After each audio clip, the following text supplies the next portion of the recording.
Bonjour, je m'appelle Jordi et aujourd'hui je vais vous parler d'un sujet qui me tient à cœur car j'en suis souvent victime. En cette période de confinement, on a tout notre temps pour accomplir et apprendre de nouvelles choses. Mais parfois, on a un élément perturbateur qui nous en empêche, la paresse. C'est ce sentiment qui vous donne soit une envie de ne rien faire, soit un manque de motivation pour une action que l'on devrait faire. Ça pourrait être des devoirs à terminer, des corvées ou même du travail. Pourquoi ?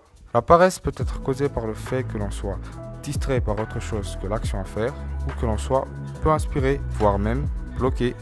Il est alors inutile de vous rappeler à quel point cela peut être néfaste à la vie de l'être humain, surtout sur le plan de la productivité. La paresse vous mènera à procrastiner dans certains cas, ce qui va vous conduire à un travail fait au dernier moment et qui va donner des résultats médiocres. Aussi, ce qu'il y a d'agaçant avec la paresse, c'est qu'elle vous pousse à ne rien faire et vous allez culpabiliser pour ça après. Et ça peut même mener à la dépression. Pour éviter ça, voici quelques conseils pour se maîtriser lors de la prochaine crise de paresse. 1. Prenez conscience que vous êtes en train de tomber dans la paresse, au lieu de se donner des excuses. Cela vous aidera à en sortir plus facilement. 2. Bougez. Ne pensez pas juste à l'action à faire. Faites-le. Commencez. Essayez de répondre à cette devinette. 3 oiseaux sont dans un arbre et 2 d'entre eux décident de sauter. Combien d'oiseaux reste-t-il ? La réponse ? 3 oiseaux, car les 2 ont juste pensé à sauter, mais ils ne l'ont pas fait.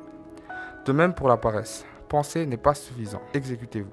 Il ne sert à rien de penser que vous devez faire quelque chose tant que vous ne le faites pas. Pour la prochaine fois que vous aurez la flemme, comme on dit, pensez à ne pas être comme ces oiseaux qui sont restés sur l'arbre de la paresse. Envolez-vous. 3. Commencez par le plus simple du travail. Si vous n'avez pas beaucoup de choix, organisez le travail en petites étapes pour mieux l'effectuer. 4. Éloignez toutes sortes de distractions autour de vous, que ce soit jeux vidéo, télé ou autre chose, car elles pourraient être la cause principale de votre paresse. Sinon, elles seront favorables à vous replonger dedans. 5.